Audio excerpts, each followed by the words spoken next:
espero se encuentren bien. Este video empezaremos a poner dudas que tenían que me estuvieron enviando. Aquí tenemos la primera que dice: si en una reacción redox un elemento como reactivo tiene un número de oxidación de +4 y como producto tiene un número de oxidación +2, podemos afirmar que nosotros debemos de recordar que el número de oxidación representa la cantidad de carga que tiene.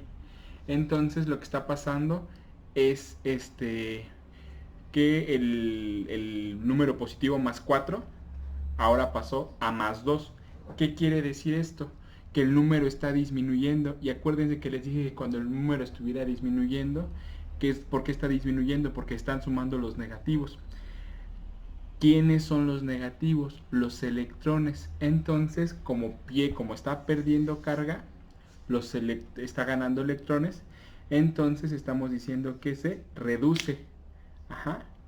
Y esto funcionaría como agente oxidante. Recuerden eso. Entonces, si un número es positivo, si un número es mayor al inicio y termina con un número menor, entonces estamos diciendo que está disminuyendo carga. ¿Por qué está disminuyendo carga? Porque está ganando electrones. Otra cuestión podría ser: ¿cuántos electrones ganó? Ganó 2 electrones. Si se dan cuenta, en ninguna opción aparece. Ajá. Aparece perdió 2 electrones y a lo mejor por eso nos complicamos, ¿no? Pero no los perdió. Esta no puede ser porque en realidad no los perdió. Lo que está haciendo es que que los ganó, por eso esta no puede ser. ¿Es un agente reductor? Tampoco, porque es un agente oxidante. ¿Por qué sé que es un agente oxidante? Porque lo que está produciendo se está reduciendo. ¿Por qué se reduce? Y lo agregamos aquí. Porque gana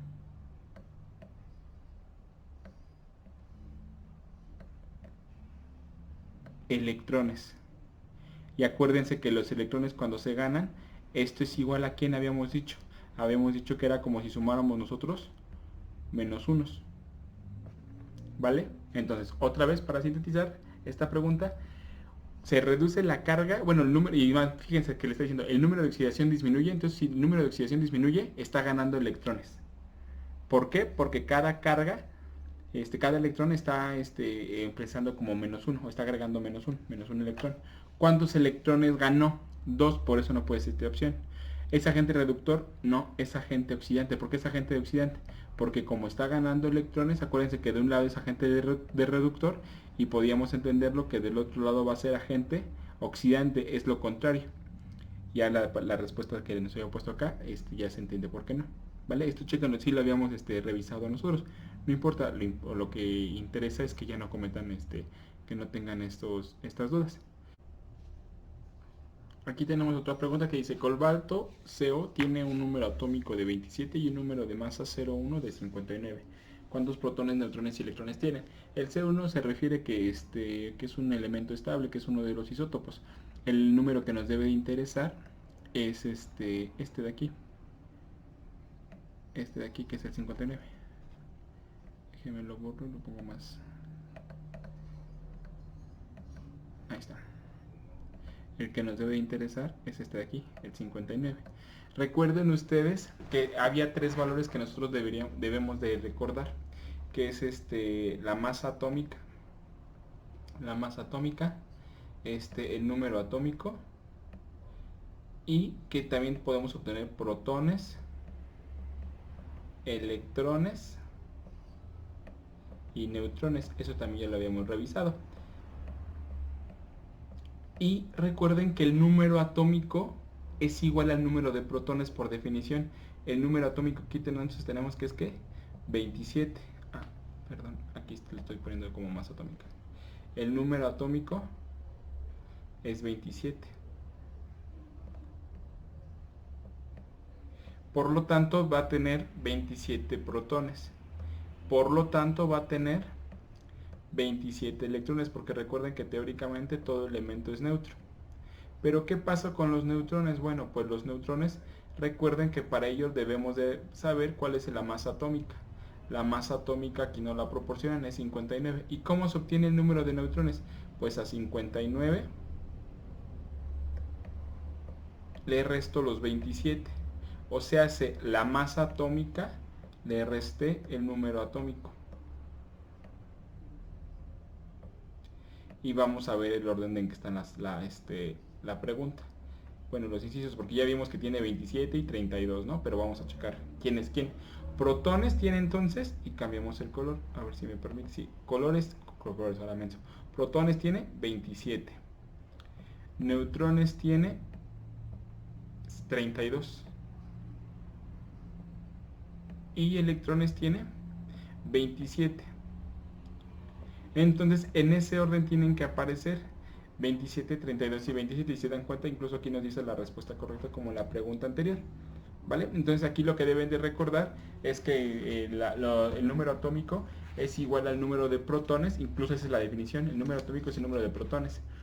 Y por definición el número de electrones tiene que ser el mismo que el número de protones, porque se entiende que los átomos son neutros. Los protones no pueden cambiar. Si los protones cambian, estamos hablando de un elemento distinto. ¿Qué sí puede cambiar? Los electrones, y estaríamos hablando que tiene distintas valencias. ¿Qué otra cosa puede cambiar? Los neutrones, estamos hablando de que son ¿qué? Isótopos. Recuerden, eso lo habíamos checado nosotros. Pero, y también es importante que se familiaricen ustedes con la terminología de que el número atómico está representado con la letra Z. Por ahí se los ponen, de Dragon Ball Z, número atómico. Y la masa atómica con la letra A. Acuérdense, atómico, masa atómica, A de átomo. Entonces A, masa atómica. Z, pues Z sí no tiene relación, pero con la Z es el número atómico o el número de protones. ¿Vale?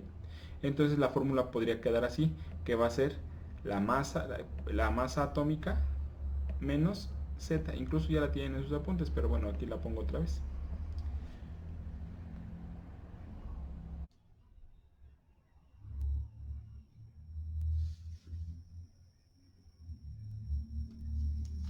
La otra pregunta dice, se dice que un ácido en disolución acuosa aumenta la concentración 0,1 de iones de hidrógeno. Esto es debido a... Recuerden, aquí también lo habíamos checado, es una tabla, es un poquito más de memoria, que esta tabla está representada incluso bueno, está sintetizada y esta lo puse en el pizarrón, en que, bueno, ya dice la respuesta. Un ácido es una sustancia capaz de ceder protones de hidrógeno a otra. ¿Por qué? Porque lo que está cediendo está dándole otro átomo de hidrógeno. Ajá. ¿Por qué digo que dona protones? Porque esa carga de aquí, esta carga que tiene aquí, el cursor, esta carga es positiva. Ah, pero este color no se ve, permítanme tantito. Este sí se va a ver. Esta carga que tiene aquí es positiva. ¿Ya ven? Ahí tiene. Aquí tiene el símbolo de que son cargas positivas. Tiene un signo más. Lewis dice que acepta un par de electrones. ¿Por qué dice que acepta un par de electrones? Porque lo está viendo desde la otra óptica. Entonces, esto es importante. Arrhenius dice que libera electrones y los ácidos. Y las bases que liberan, OH, hidróxidos. Bronsted and Lowry dice que dona hidrógenos y que aceptan las bases, el hidrógeno que estaba de un lado lo dona y lo acepta del otro lado. Y fíjense, no se contrapone, nada más que Arrhenius dice que libera el hidrógeno y la base lo va a obtener, pero lo va a obtener ¿con quién? Con el OH. Prácticamente es lo mismo. Lewis dice que aprieta un par de electrones, el ácido, y si que el ácido acepta electrones, entonces ¿de dónde los va a aceptar? De que la base va a dar electrones. ¿Ya vieron? Estos primeros dos, lo que están poniendo es haciendo énfasis en los electrones, en los protones, estos dos. Y lo que hace Lewis es que le pone énfasis a los electrones. Lo describen de distinta manera. Y aprovechando, ¿son electrolitos? Sí, ¿qué quiere decir eso? Que transmite electricidad. El sabor de los ácidos es agrio, las bases son amargas. Sensación causa picazón y las bases son jabonosos y resbalosos. Ojo, bases débiles, porque las bases fuertes son diabólicas y también pueden dañar y son muy fuertes y también erosionan y corroen las sustancias. Han visto últimamente que en las noticias o cuando empezaron a abrir la nueva normalidad, que ponían sanitizantes que son jabones, son bases, ponían sanitizantes en los tapetes y que las personas al momento en que iban a limpiarse las patas, bueno, los tenis pues, se les deshacían porque les empezaba a corroer todo, hacía una reacción química. Entonces las bases fuertes, los jabones con lo que se lava, pues, pueden ser corrosivas también, ¿eh? En el papel tornasol lo ponen rojo los ácidos y lo ponen azul las bases. En la fenolftalemia no tienen color los ácidos y las bases lo ponen fuchsia. Y los ácidos neutralizan bases y las bases se neutralizan ácidos. ¿Vale? Entonces esta, que es prácticamente la que tenían, pero ya para que la vuelvan a recordar, porque venía en esta pregunta. Determina el seno de la siguiente figura, considera AB como el ángulo de referencia. Tomen en cuenta que este 0,1 ya vi que no tiene nada que ver con la pregunta. Se refiere al lo que vale. Un acierto, una buena o una mala, porque esa vez que ya me estaba confundiendo con las que he resuelto de este trabajo. Pero no alcanzo a ver bien los números. Este es 8, este es 9 y este es 1. Aquí lo que tenemos nosotros que checar es que recuerden que es me olviden seno es igual a cateto opuesto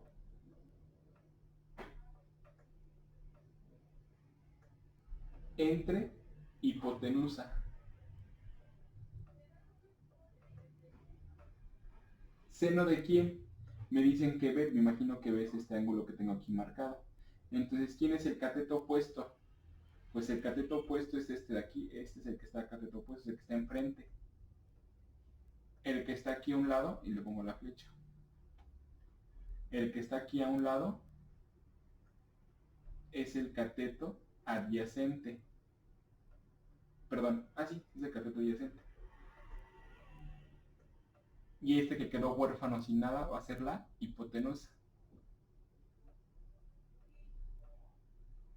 Voy a checar si se ve mejor desde el WhatsApp para poderles contestar bien la verdad. No. Es que no sé si es un 8 o un 6. Aquí, bueno, nada más lo único que faltaría hacer es la operación. Dividir lo que valga el cateto opuesto. Como dice que este es 6, bueno, pues entonces este vale 6. Dividir 6, que creo que es lo que vale el cateto opuesto. Entre la hipotenusa, este sí se alcanza a distinguir un poco más. Este es un 10. 6 entre 10. 6 entre 10, ¿qué les da? 0.6. E incluso lo podríamos, bueno, eso lo puedo justificar, esta es la respuesta correcta.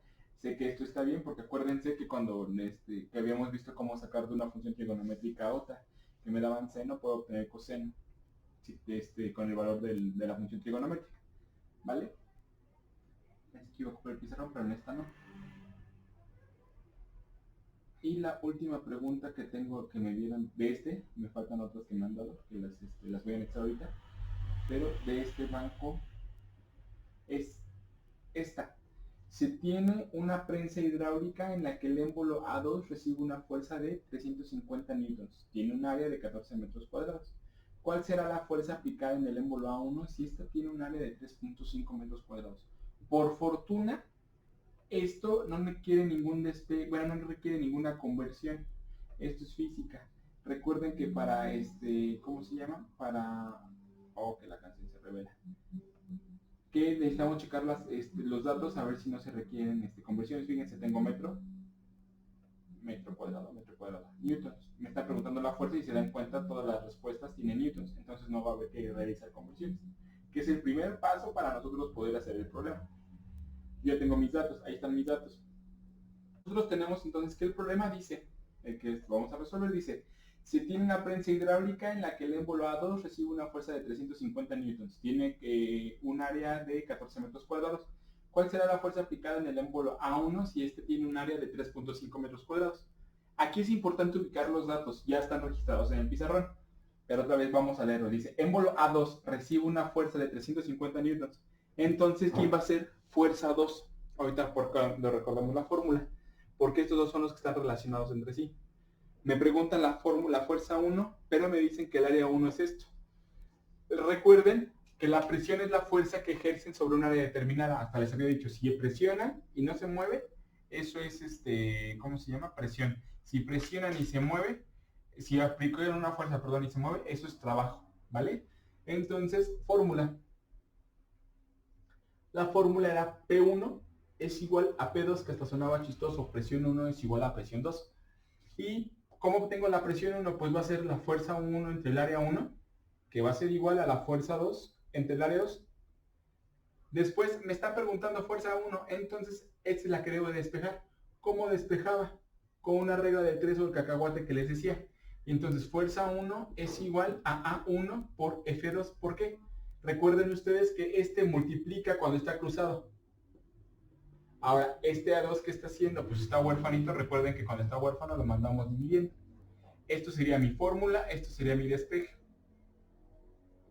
Ahora, vamos a checar la sustitución. Para sustituir, lo que nosotros tenemos que hacer es, en lugar de poner el valor, la letra, vamos a poner el valor numérico.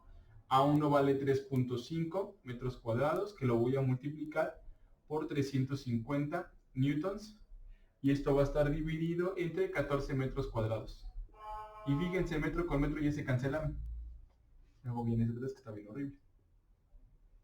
Ahí está. Y ahorita ya con la magia de la calculadora vamos a ver cuánto nos da. 3.5 por 350. 3.5 por 350 me da 1225. 1225 ¿qué? Newtons, porque acuérdense que ya se eliminaron. Entre 14. Entre 14. La respuesta que sí viene es la 87.5 ¿qué? Newtons. Este sería su resultado. Y ahí está. Bien, aquí tenemos unas preguntas de biología. Dice, de las siguientes opciones, ¿cuál describe los aspectos que menciona Darwin en su teoría de la evolución? ¿Los caracteres adquiridos se heredan a sus hijos? No, eso es de Mendel. ¿Los organismos existentes han permitido han permanecido invariables desde su creación? No, eso sería creacionismo o cualquier teoría que niegue la evolución, que se refiere a que siempre ha sido estática. Incluso negarían ¿cómo se llama? Bueno, lo que sostendría esta tesis es que los dinosaurios estaban junto con nosotros, todos estábamos en un ecosistema gigantesco y nada más fueron desapareciendo, ¿no? Incluso quiere decir que entonces en cualquier momento puede volver a surgir un dinosaurio, porque siempre han existido, ¿no? Bueno, esas cosas raras. 3. El medio selecciona a los individuos cuyas características favorables les permiten sobrevivir. Sí, esa es la respuesta. ¿Por qué? Porque recuerden que Darwin lo que decía de la selección natural, que se basaba en la adaptación. ¿Qué es la adaptación? Es que el ser vivo se adecua a las condiciones del medio para poder sobrevivir y subsistir.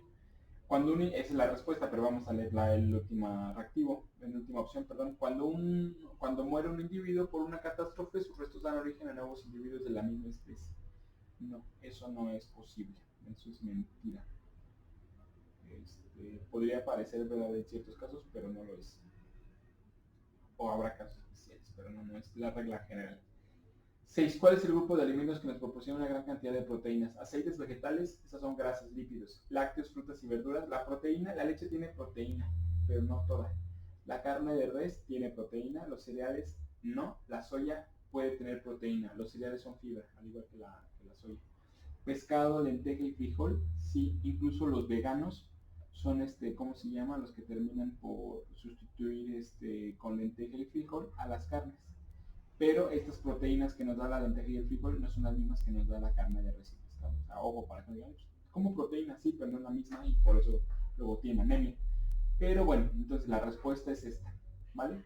Luego, en la pirámide trófica, los consumidores terciarios obtienen energía de la fotosíntesis. No, esos son los productores. Entonces estos no. Se alimentan de otros, a veces de otros carnívoros. Esto me suena, pero vamos a checar. Transforman la materia orgánica en inorgánica. No, es orgánica e inorgánica. Esto es como se les llama, descomponedores o desintegradores.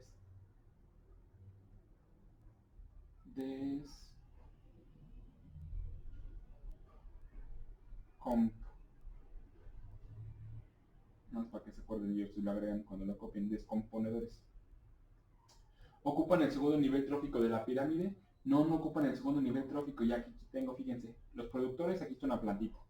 ¿Quién se come la planta? Los herbívoros. Pero a partir de aquí son los primeros consumidores.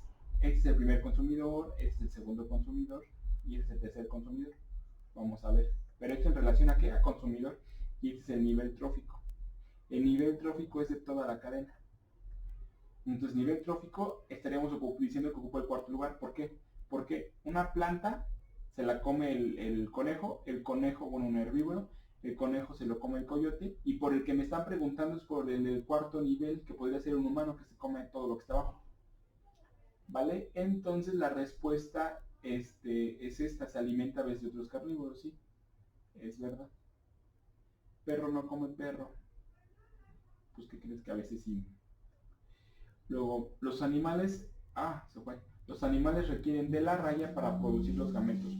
Recuerden, puede ser reproducción en caso de que no estuviera la respuesta correcta. Pero reproducción, ¿de qué tipo? ¿O de quiénes? Vamos a checar. Mitosis. La mitosis es la reproducción celular, pero de las células somáticas. Recuerden que las células somáticas son las células no sexuales. Y recuerden que el material genético es el mismo y salen completos en cromosomas. La fragmentación, esta cosa que pasó. La fragmentación no puede ser porque es cuando dividen un ser vivo y sale otra de la misma. Por ejemplo, los gusanos los parten y salen los gusanos. La meiosis es la respuesta porque es la reproducción de las células sexuales. A las células sexuales se les conoce como gametos. Bien, aquí nosotros tenemos ahora dudas de física que me hicieron llegar, que me hicieron favor de mandar. Me dice, selecciona la respuesta correcta a la siguiente pregunta. Desde lo alto de un puente una niña deja caer libremente una pelota, la cual tardará 2.5 segundos en tocar el piso. ¿Cuál es la velocidad con la que se impacta el objeto? Considera que G, que es la gravedad, equivale a 10 metros sobre segundo cuadrado. Recuerden que les había comentado que la gravedad se la tienen que aprender, que es 9.81 metros sobre segundo cuadrado, pero también es factible que se las digan en el problema. ¿Qué dice el problema? Dice que una niña deja caer libremente una pelota que tarda 2.5 segundos en caer. Y me dice también que la gravedad es igual a 10 metros sobre segundo al cuadrado. Chequemos las unidades. Sí, 10 metros sobre segundo al cuadrado. No hay problema. Tienen las mismas unidades. Pero además dice que, ¿cuál es la velocidad? La velocidad final es la que no conozco. Nosotros debemos de recordar que cuando si hay una velocidad final, hay una velocidad inicial. ¿Cuál será esa velocidad inicial? Que sería 0 metros sobre segundo. ¿Por qué? Porque la niña tiene detenido la pelota en sus manos. Se toma como que la velocidad es 0. No hay una velocidad con respecto a su caída. Bien, entonces como no hay velocidad inicial, yo puedo ocupar la fórmula simplificada que dice que la velocidad final va a ser igual a la aceleración por el tiempo. En este caso, como estamos hablando de un problema de caída libre, entonces sería gravedad. La velocidad final entonces es igual a la gravedad, que vale 10 metros sobre segundo al cuadrado, que lo vamos a multiplicar nosotros por el tiempo, que son 2.5 segundos. ¿Qué pasa? Segundo arriba y segundo cuadrado se elimina segundo cuadrado y me queda que la velocidad final es igual a 25 metros sobre segundo. ¿Por qué? Porque lo único que hice al momento de desarrollar la multiplicación es recorrer el punto decimal del lugar. Acuérdense, cuando multiplico lo recorro hacia la derecha del lugar. Y ahí está. Entonces la respuesta es esta.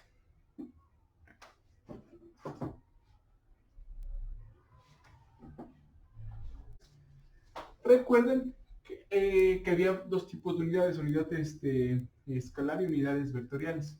¿Qué se refiere a esto? Bueno, magnitudes vectoriales y magnitudes escalares, perdón. ¿Qué se refiere a esto? Que va a haber unas que solamente se representan con números y letras y otras que se representan números, letras y dirección.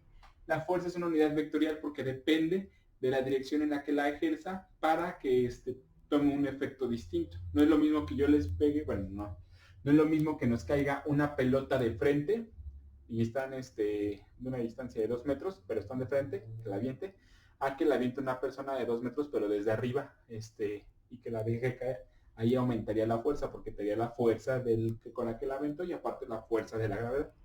Ajá. Bien, entonces en este punto dice que está un sistema de fuerzas. A esto se le llama sistema de fuerzas. ¿Por qué se le llama sistema de fuerzas? Porque están interactuando varias fuerzas. Entonces tenemos que una fuerza va hacia la izquierda y una fuerza va hacia la derecha. La fuerza que va hacia la izquierda va a 35 newtons. La fuerza que va hacia la derecha tiene una fuerza de 27 newtons. El problema decía originalmente esto, que está con 35 newtons hacia la oeste o la izquierda y 27 newtons hacia la derecha o el este. Ajá, nosotros tenemos que checar. Fíjense las respuestas que tiene en la pregunta del reactivo y decía que era izquierda o derecha, por eso la respuesta que vamos a tener es esto. Ahora, ¿qué va a pasar? Bueno, pues son vectores colineales. ¿Por qué sé que son vectores colineales? Porque están en una misma línea. No tienen un ángulo, no forman un ángulo, por eso son colineales. Están en la misma línea. Ok, ya que vi que están en la misma línea, entonces solamente cuando sean colineales yo los voy a poder sumar o restar dependiendo la dirección. Obviamente se suman si tienen misma dirección. Ahí. Se restan si tienen diferente dirección.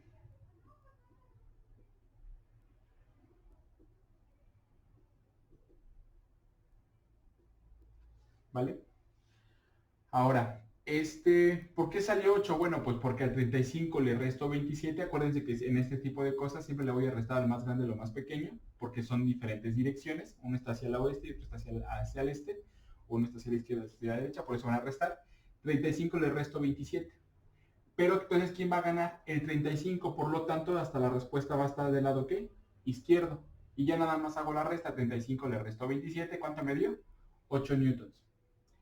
Hay veces que a nosotros nos aparece, esta respuesta también podría ser así, menos 8 newtons.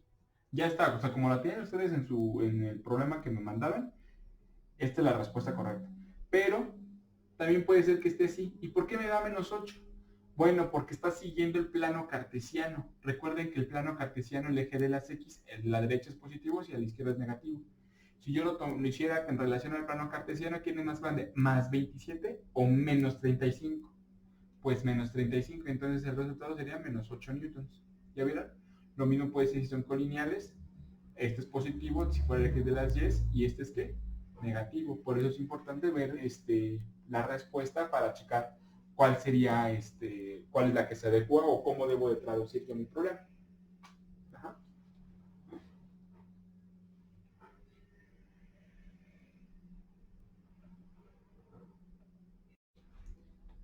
Ya y otra vez aquí está la imagen porque se estaba perdiendo. Colineales, sumas forman una línea, se suman si tienen la misma dirección, se restan si tienen dirección diferente. Va en la respuesta, como está en la pregunta, va a ser o 35 newtons, 27 newtons. Como son diferentes direcciones, se van a restar, me da 8. ¿En dónde va a quedar la respuesta? Del lado izquierdo, por lo tanto va a ser 8 newtons izquierda. ¿Por qué les estaba diciendo esto? Digo, lo tienen en el interior, pero por si se veía distorsionada la imagen. Tenemos que puede ser menos 8 newtons si tomamos en cuenta como referencia el plano cartesiano, porque el plano cartesiano a la izquierda son negativos y a la derecha son ¿qué? Positivos. Recuerden que también son positivos hacia el norte y son negativos hacia el sur. La otra pregunta dice, ¿cuál es la diferencia de potencial que existe en los extremos de un conductor que ofrece 50 ohms de resistencia si se le hace circular 2.2 amperes de corriente eléctrica?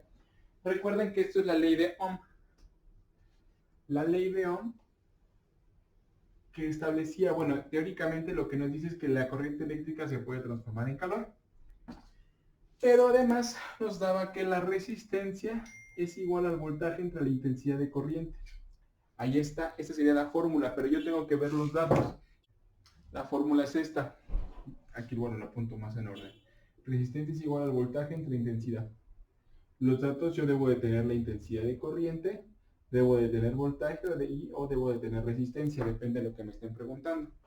La pregunta decía, la leo otra vez, 50 ohms, los 50 ohms son de resistencia. Acuérdense que ohms representa como una letra griega que parece una capucha. Y sale a circular 2.2 amperes, 2.2 amperes. Me están preguntando entonces la diferencia de potencial. Recuerden que el voltaje era D de P, diferencia de potencial eléctrico o voltaje. Tiene 36,000 nombres, pero ese es lo que me están preguntando. Y se mide en volts. Y entonces voy a hacer un despeje. ¿Cómo se hacían estos despejes?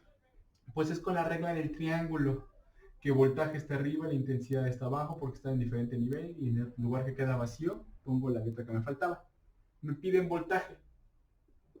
Recuerden que lo tapo. Si están en el mismo nivel, ¿qué operación se hacía? Una multiplicación. Si están en diferente nivel, ¿qué operación se hacía? Una división. El voltaje va a ser igual a la resistencia por la intensidad. Por lo tanto, el voltaje va a ser igual a, ¿cuánto vale la resistencia? 50 ohms. Por, ¿cuánto vale la intensidad? La intensidad vale 2.2 amperes. Por lo tanto, el voltaje va a ser igual a, lo hacemos con la magia de la calculadora otra vez para no equivocarnos. Aquí lo tengo. 50 por 2.2, 110. Y esto me va a dar 110 volts. Ahora, aquí puede que quede la pregunta, ¿y de dónde, chinitas, me salieron los volts? Esa es la respuesta a ella. ¿De dónde salieron los volts? Bueno, recuerden, fíjense, la resistencia aquí está. Y me dice que son omegas, ¿no? Bueno, ohms. Y el volt se mide en volts. Y la intensidad de corriente se mide en amperes. Entonces yo esto lo puedo sustituir así. Volts entre amperes. ¿Y qué es lo que pasa? Que el ampere con este se va y solamente me queda volts. ¿Vale? Me bien mandado. Es el fenómeno óptico que se presenta cuando un rayo luminoso experimenta un cambio de dirección al atravesar oblicuamente superficies entre dos medios de naturaleza diferente. ¿Esto cuándo pasa? Acuérdense cuando habíamos visto nosotros óptica, habíamos visto que existían fenómenos de la luz, que uno era la reflexión de la luz y otra es la refracción de la luz. Y pasamos al pizarrón. La refracción de la luz se da cuando choca un rayo luminoso en una superficie, pero esta superficie, aparte de que hay un rayo que rebota, hay otro que se absorbe, pero se desvía. A esto se le llama refracción. Estaba en un medio que fue el aire, pero pasó, por decirlo, ¿a dónde? Al agua. Por eso ustedes cuando ven, ya hasta les había comentado que hicieran el experimento de meter un juguete al agua, de preferencia que tuviera patas, para que se den cuenta cómo las patas estaban de pie, están un poco más largas, pero cuando lo meten al agua se ven anchas y cortas, como patas de molcajete. ¿Por qué pasa esto? Porque se distorsiona la imagen. A eso se le llama refracción, cambia de medio. Y cuando un rayo luminoso rebota al mismo medio, y lo cambiamos aquí también de color, regresa al mismo medio, regresa al mismo medio, a esto se le llama reflexión. Reflexión de la luz. Ay, espérame, porque...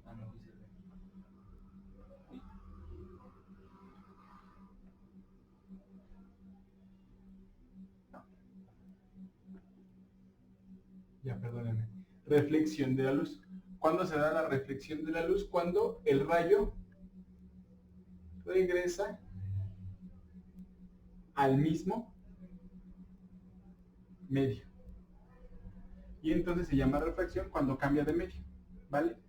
Acuérdense también que esta línea que está aquí es una línea imaginaria. Esta línea que está aquí, de naranja, que casi no se ve, es una línea imaginaria que se llama normal.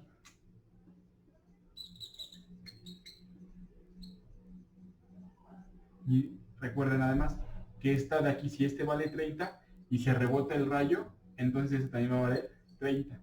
El ángulo aquí cambiaba. Recuerden que sí tiene una fórmula, pero matemática, pero también se va a ver afectado dependiendo de la densidad del medio.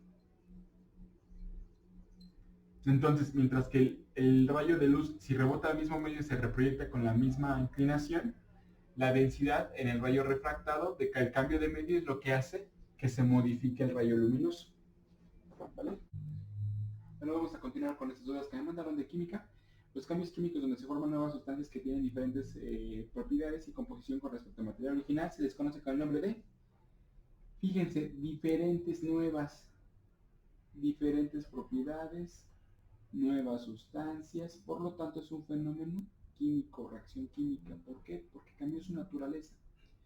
El ciclo del agua, eso es un fenómeno físico. ¿Por qué? Porque el agua sigue siendo H2O en cualquier estado de agregación de la materia.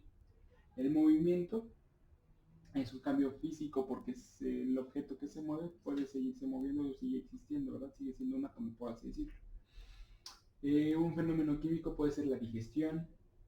Cuando ustedes comen una manzana, esa manzana dejó de existir. Se formó nutrimentos y aparte en sustancias fecales, ¿no? La combustión también es un fenómeno químico porque si ustedes queman su hoja de papel, esa hoja de papel no va a poder regresar. Bien, 4. Las siguientes representaciones del modelo cinético molecular ilustran los procesos de cambio de estados de agregación. Fíjense, aquí tenemos sólido. Para mí este es líquido. La otra reacción es líquido. Para mí este es gas. Para mí este es gas. Y para mí este es líquido. Es importante que primero veamos quién es quién para nosotros ver la relación, perdón. Ahora, sólido a líquido. De sólido a líquido es fusión. Entonces, fusión. Le pongo fus. Les decía burla con que parecía derretición. No, no hay derretición, fusión.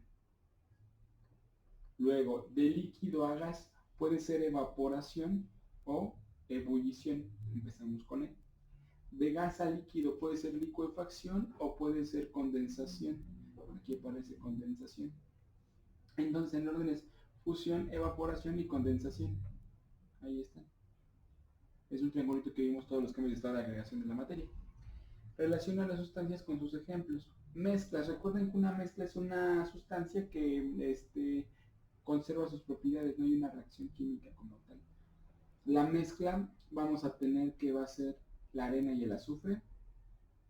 No están mezclados, dice arena y azufre. La letra C. Y también va a ser el refresco. 1CB o BC. Y de ahí tenemos que el compuesto va a ser el agua, H2O, y el ácido acetilsalicílico, ácido. Con eso ya tuvimos que es un compuesto. 2AD. Y entonces la respuesta es esta. 8. Un vaso con un... este lo resuelvo ahorita porque es un problema, pero para terminar va a ser 8 y el 9.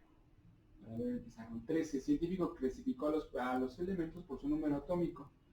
La vocera fue que fue de la conservación de la materia y de la energía y sí hizo contribuciones a la definición de la materia.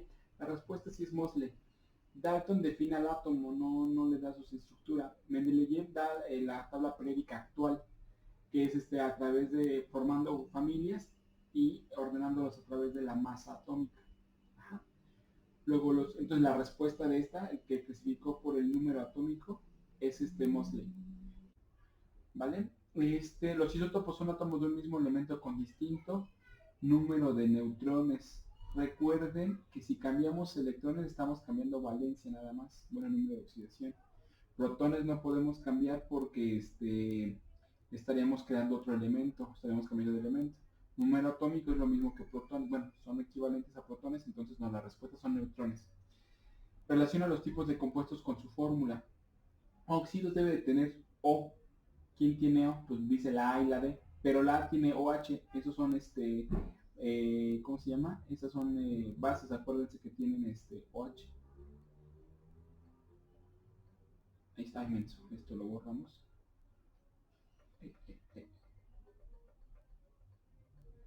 Y ponemos mejor la letra. Entonces aquí tenemos que el hidróxido, que diga el óxido sería entonces la D, 1D. Y fíjense, desde ahí podemos ir viendo cuál podría ser la respuesta. ¿Es la 2 o la 4? Luego ácidos deben tener hidrógeno al inicio. Entonces 2B. Y ya de ahí sale la respuesta. 2B.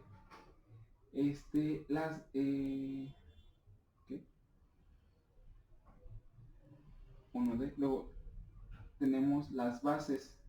Recuerden que las bases tienen radical OH, que es lo que ya he puesto acá. Bueno, lo voy a poner OH. Las bases entonces serían 3A. Y las sales serían 2 no metales.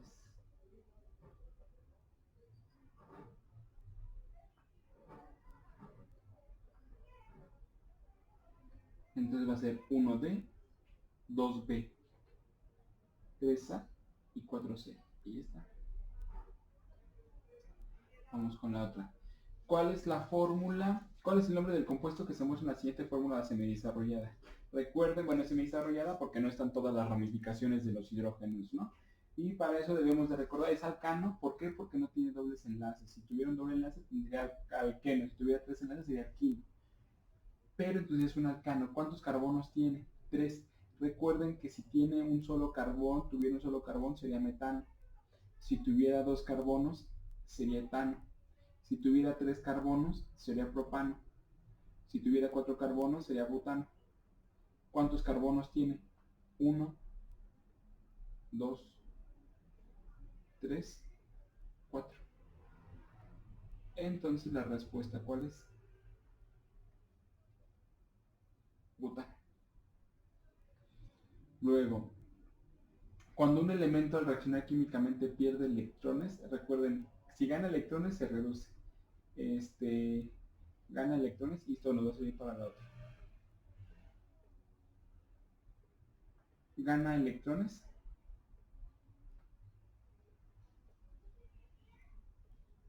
reduce.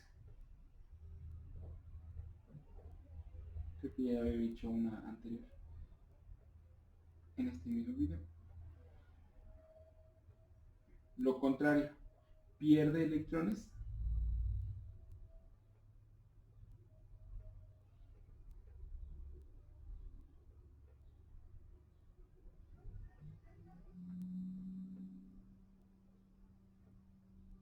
pierde electrones, lo que va a pasar es que se va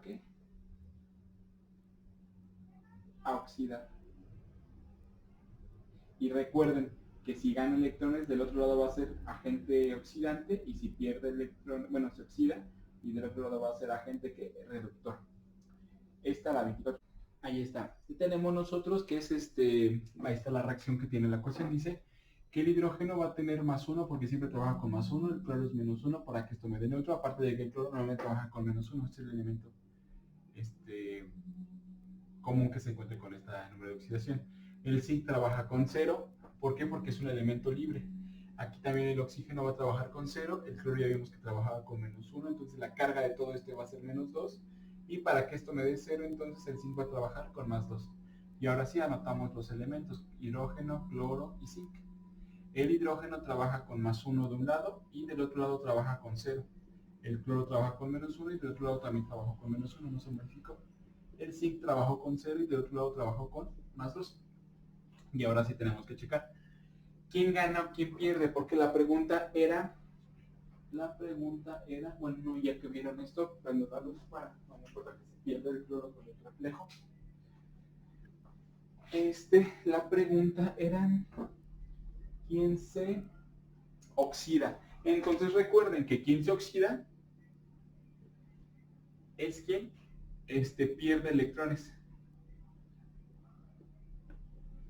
Y reduce es quien gana electrones. ¿Por qué gana electrones? Acuérdense que disminuye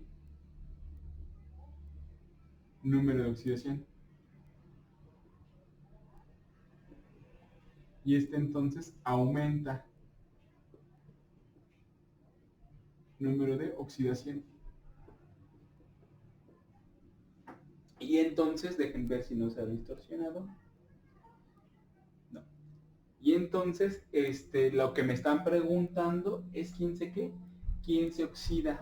O sea, quién aumenta su número de oxidación o quién pierde electrones. Aquí, ¿quién aumentó su número de oxidación? El zinc. Por lo tanto, esta es la respuesta. el zinc se oxida. ¿Vale? Ahí está.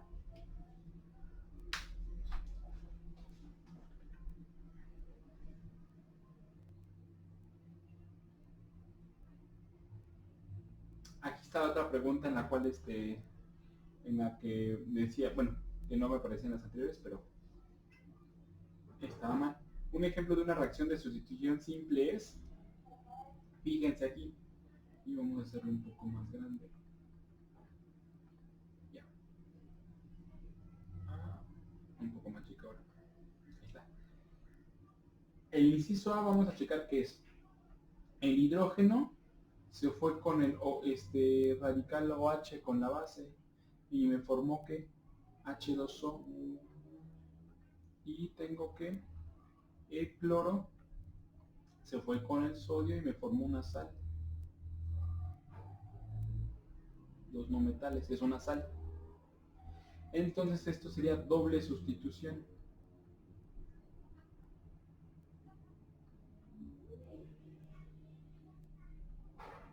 No es la que me están preguntando, ya lo sé. Pero nada más para analizar. Vamos con la B, ALO3 más H2O. Esto es una reacción de síntesis. Todo se juntó.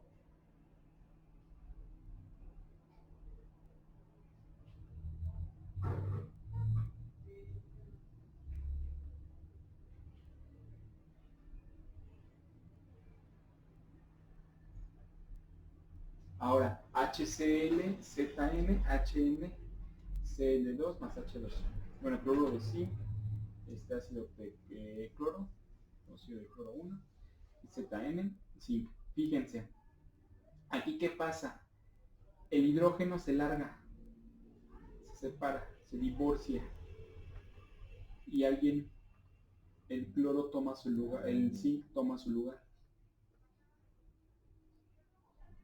Sustitución simple. Esta es tu respuesta. Ya sé que la pusiste y la tienes mal, pero esa es tu respuesta. Ahora te digo por qué esta no puede ser. Esta no puede ser sustitución simple. ¿Por qué? Porque está todo pegado, está todo junto y se separa. Entonces es una separación, esta es una de descomposición.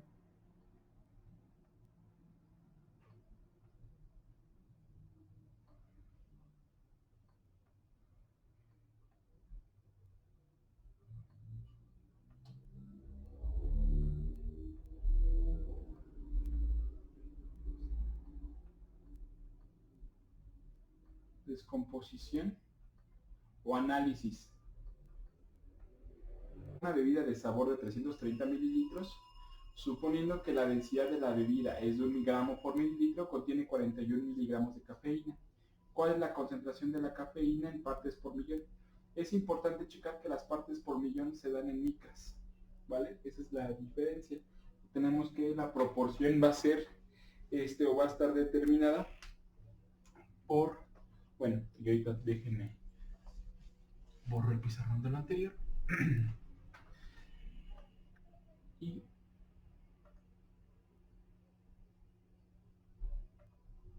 acá está.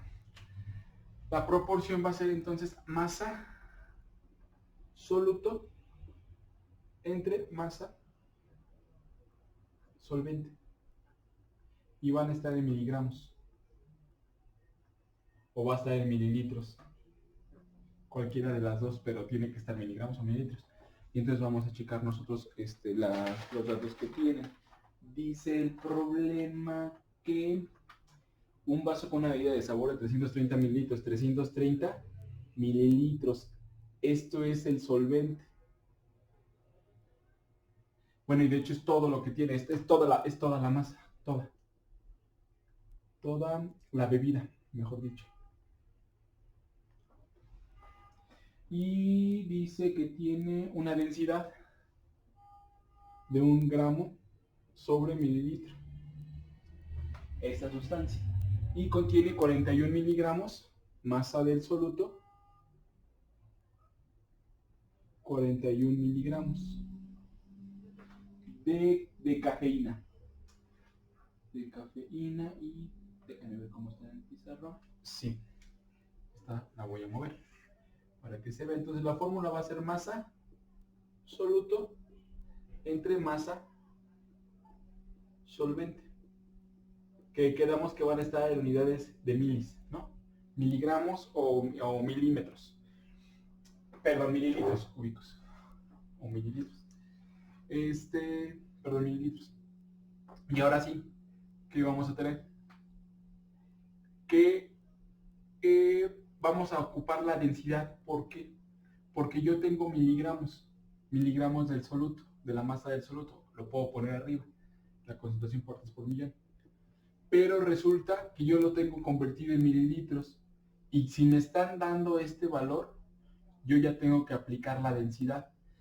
O sea, recordemos que densidad es igual a la masa entre volumen. Yo tengo que obtener a partir de aquí, que debo de obtener la masa. La masa es igual a ¿quién? Recuerden que esta es una fórmula que se va a despejar como con el triángulo. M va arriba, V va abajo, densidad va en el lugar donde quedó huérfano. Y entonces tenemos que la masa está en el mismo nivel, la operación que se va a desarrollar es una multiplicación. Recuerden que si estuviera en diferentes niveles sería una división. No es el caso, va a ser entonces densidad por volumen. Y entonces tengo que la masa va a ser igual a 330, no es cierto, perdón, 1 gramo por mililitro sobre mililitro, que lo voy a multiplicar por 330 mililitros. Con este se larga y ya me queda la masa de toda la sustancia en 330 gramos. Van a decir, pues era bien fácil, pues ya nada más poner 330 gramos. Sí, pero recuerden que les pueden cambiar la densidad. Entonces, por eso es importante que la aprendamos a trabajar. Y ya tengo la masa del soluto y ya tengo la masa del solvente. Y ya están, pero este está en gramos. Lo tengo que convertir a miligramos, 330 gramos, decigramos, centigramos, miligramos. Agregué 3 ceros. Y están los miligramos. Y ahora sí, partes por millón de la masa del soluto, que son 41 miligramos, que los voy a dividir entre 330 miligramos. Ahí. Y ya otra vez con la magia de la calculadora, hacemos que 41 entre 331, 2, 3. 41 entre 331.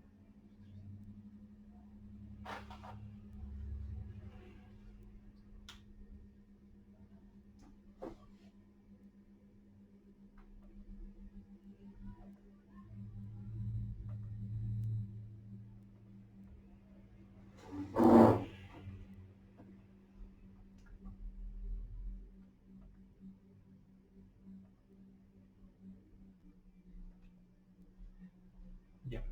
Y entonces la magia de la calculadora me dio 0.00124 de resultado. Pero recuerden cómo que partes por millón. El partes por millón, recuerden que sería 10 a la 6 de orden 10 a la 6. Y entonces lo que se hace es recorrer, como tengo mis unidades de miligramos y miligramos, el partes por millón expresaría como si estuviéramos haciendo esta operación. Y me quedaría el resultado 0.124 partes por millón. Ajá. Porque se hizo entre 10 a la menos 6. Que eso es lo que expresa el partes por millón. ¿Cuántos lugares voy a recorrer el punto decimal? 6 veces. Acuérdense que el orden de millones tiene 6 ceros. Entonces va a ser 1, 2, 3, 4, 5, 6. Y por eso quedaría como resultado ese. Temas importantes o cosas que tenemos que rescatar aquí. Que la densidad me la pueden ocupar para obtener las partes por millón o para cualquier de concentración de las sustancias.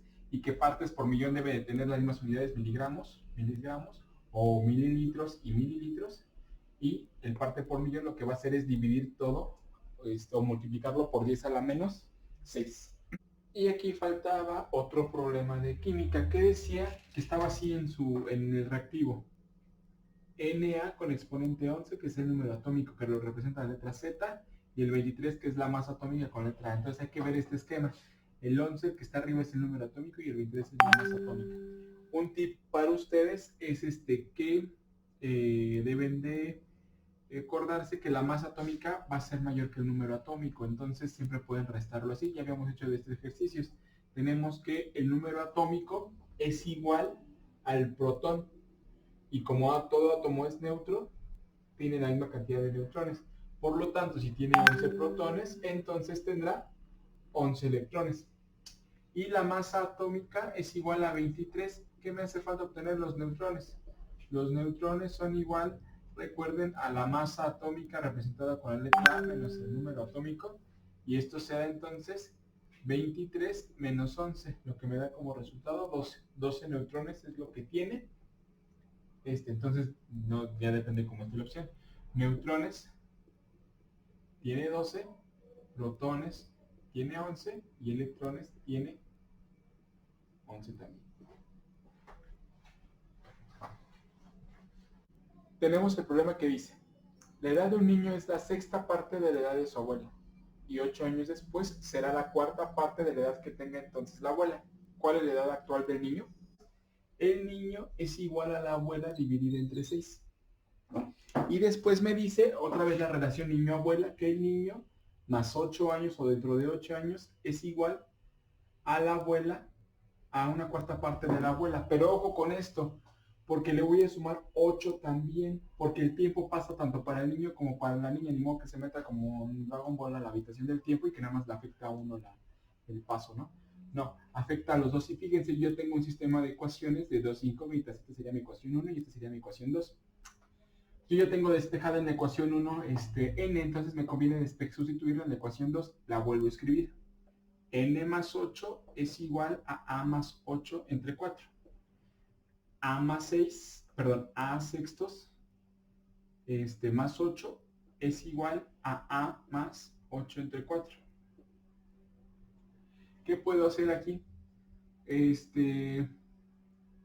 Pues llorar.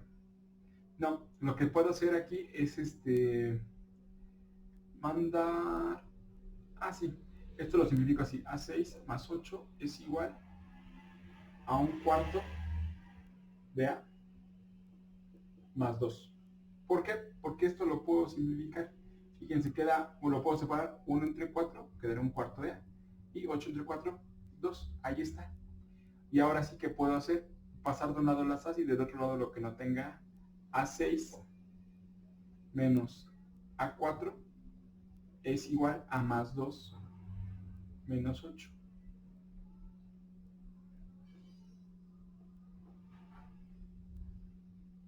Y aquí ya me queda la relación. ¿Esto cómo pasará? Pues ¿cuál sería un común denominador de 6 y 4? 12. Entonces me va a quedar 12 es igual 8 menos 2 menos 6. ¿Por qué? Porque es más grande el 8. Y entonces a ¿por qué lo multipliqué para que me diera 12 por 2? Entonces por 2 y me quedarían 2A. Más, no es cierto, menos a 4 ¿por qué lo multiplico? Por 3. Entonces ¿por quién? Por 3 menos 3A. Y entonces me va a quedar que menos 1A entre 12 es igual a menos 6. Por lo tanto, la abuela es igual a menos 6 entre, menos entre más, menos, incluso este signo negativo lo puedo pasar para acá abajo, para que se lo lleve ahorita cuando lo voy a multiplicar. Está dividiendo, ¿cómo lo voy a pasar del otro lado? Multiplicando, entonces va a ser por menos 12. Y A es igual entonces a 6 por 2, 12, llevamos 1, 6 por 1, 6 y 1, 7. La abuela tiene ¿cuántos? 72 años. Por lo tanto, el niño es igual a entre 6. Por lo tanto, el niño va a ser igual a 72 entre 6. Luego, entonces, el escuincle tiene la edad de... toca a 1. 72 entre 12. Entre 6, tocaría 1, sobra 1, se baja el 2. Tocan 2. 12 años. El niño tiene la edad de 12 años. Déjenme ver si no se borra algo con el foco. No, ahora sí la tiene. El niño tiene 12 años. La respuesta que dice que nos dan en el examen, bueno, en esta pregunta, sería la letra D. Para comprobar ya por chismosos y metiches, vamos a ver en la otra si es verdad. Vamos a comprobar la ecuación que no ocupamos para despejar. N más 8 es igual a más 8 entre 4. n cuánto vale, 12. 12 más 8 es igual a 72 más 8 entre 4. ¿Cuánto me da aquí? 20. 20 es igual a 72 más 8, 80 entre 4. Por lo que 20 es igual a 20. Es verdad nuestra equivalencia. Ahí está el resultado. Con esto terminamos las dudas que les había, que me habían mandado hasta esta fecha. Bueno, me faltan unas todavía de un alumno que las anexaré, pero ya para que tengan ahorita para trabajar. Muchas gracias.